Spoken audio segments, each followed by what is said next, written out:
You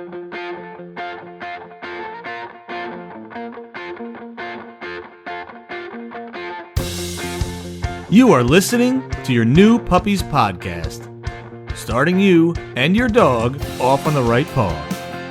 Here's your host, Debbie Salento.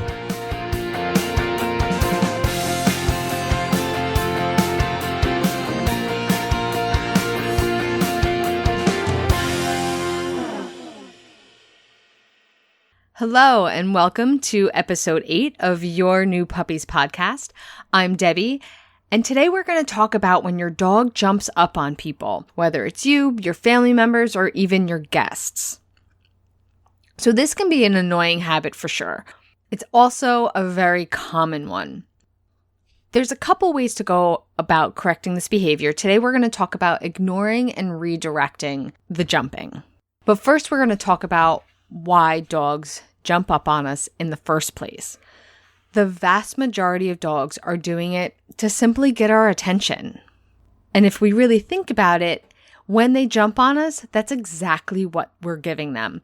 Whether it's we're sitting down and watching TV and he puts his paws in our lap and then all of a sudden we're paying attention to him. Or we're walking in the door and the dog's jumping up and down on us and we're going, no, stop, sit down. That's still attention. It might be negative attention, but the dog doesn't care. They're still getting your attention.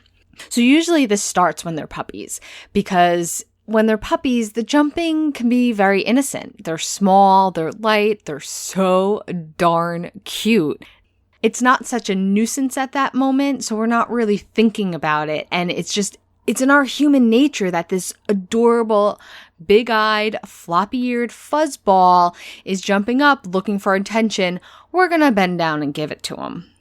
But then they grow up into a full-sized adult dog, and it's not as cute anymore. But now the habit is already there. And even if you don't have a large dog, you don't necessarily want your dog jumping on your guests or kids, or when we're getting dressed up to go out at night, or when they have muddy paws. You get my point. So the first thing we're going to talk about is prevention. So if you're lucky enough to have a brand new puppy at home, a nice clean slate, and this habit hasn't started yet, then we are going to nip it in the bud. Essentially, you are never going to pay attention to your dog when he jumps on you. The only time he gets attention is when all 4 paws are on the ground. So we're going to ignore the behavior we don't want, and we're going to reward the behavior that we do. So this is when it's easy to ignore them, yet it's not so easy because they are so cute and all they do is want our love, want our attention. It's going to be hard for us to ignore our puppy. We didn't get a puppy to ignore it. But we want to think ahead to those situations when they're an adult dog that this jumping isn't going to be as cute. And you can pay attention to your dog all you want as long as he's not jumping on you, as long as all 4 paws are on the ground. Now, because he's small and maybe not as strong, it's going to be easy to ignore. So anybody out there who has a grown, large, strong dog who is jumping on them knows exactly what I'm talking about. And don't worry, I am going to get to you. Now, if you have a dog or a puppy that already has this behavior, we're going to do the same thing. We're going to ignore our dog when he jumps on us. So say we walk in the door and they're all excited and they're jumping up and down. We are not going to look at them, talk to them, or we could even turn our backs on them. They get no love, no attention. We're the most boring thing in the world until they calm down and they stop jumping. So when I say they calm down, this is really up to you because they can still have a little bit of an excitement and still be a little wiggly, but not overly excited and jumping up and down.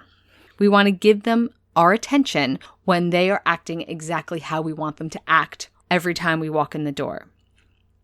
So this is going to be hard because most likely they're jumping on us because we've always paid attention to them when they did. Again, whether it's negative or positive, we've always paid attention to them. So we got to start changing our own habits and our own behaviors a little bit. And that is always easier said than done. So maybe when you walk in the door, you pretend you have your hands full, or you make sure that you have your hands full. Maybe you have your phone in one hand and your wallet or your purse in another. So now you can't touch them. You can't really pay attention to them. And you have to ignore them until you get in the house and you can put your things down. If they're still jumping, maybe you straighten out the kitchen table a little bit. You keep yourself busy until you know that your dog is nice and calm. And then we're going to pay attention to them. And then we're going to say hello to them. And it's going to be hard at first because you know what? We want to greet them just as much as they want to greet us. But when you're not going to hurt your dog's feelings. I promise you. It's going to feel like it, but you're not. You're just teaching them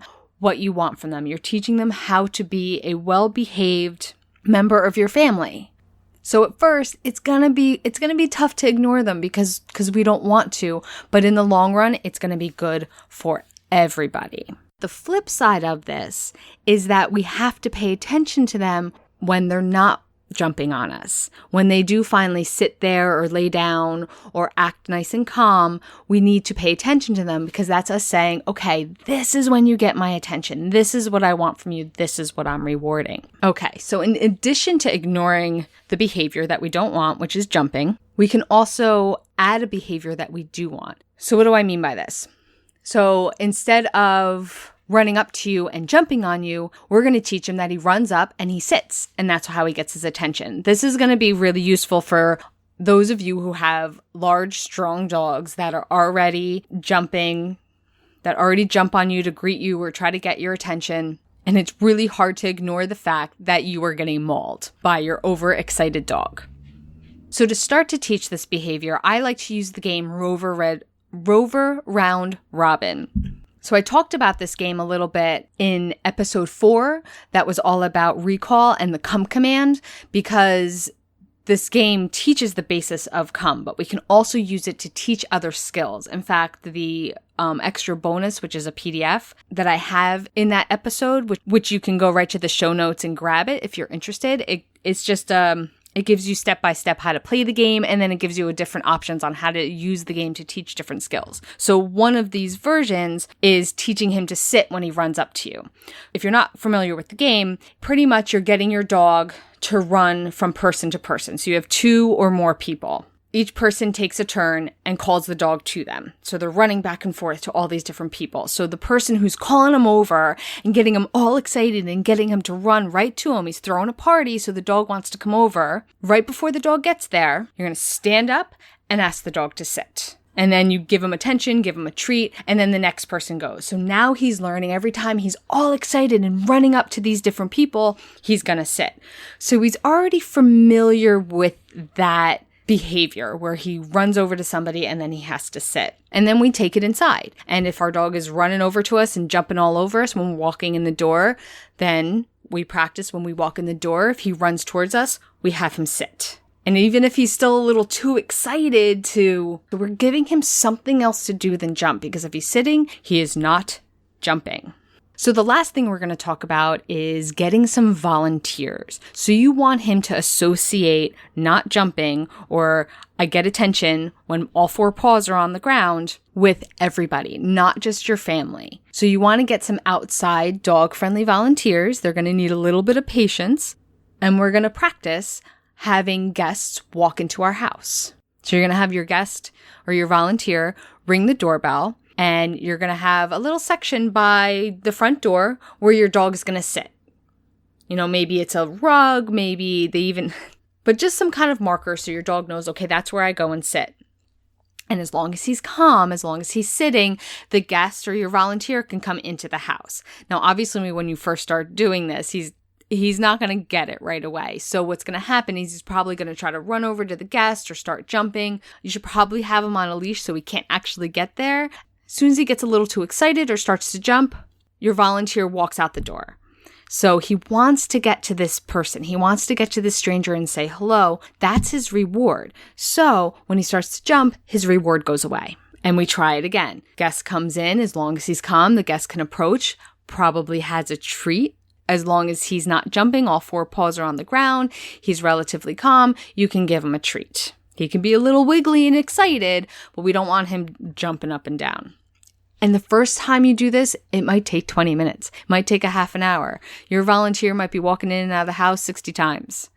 But the next time, it's going to be 18 minutes. Next time, it's going to be 17 minutes. And eventually he's going to get it, because the whole point is dogs are going to do what works for them. Jumping used to work for them. That's how they got the attention.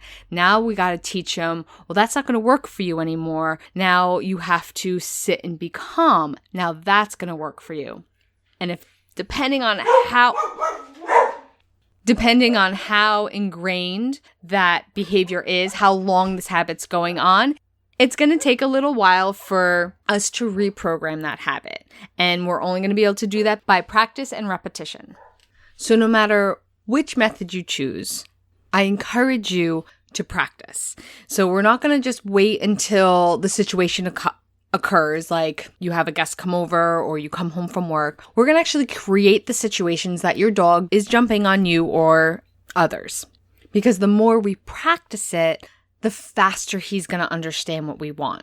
Because dogs learn through repetition and reward. And you also need a splash of patience. Sometimes a little more than a splash. Okay, so that is all I have for you. If you have any question, comments, or say that you had the same issue and something worked for you, feel free to head over to the show notes, playtimepaws.com/episode 8. So that's the number 8, playtimepaws.com/episode 8. And leave a comment and tell us what worked for you.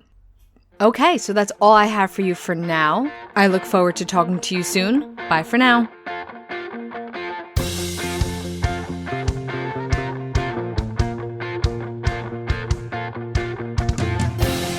Thank you for listening to your New Puppies podcast. Learn more about us at playtimepaws.com.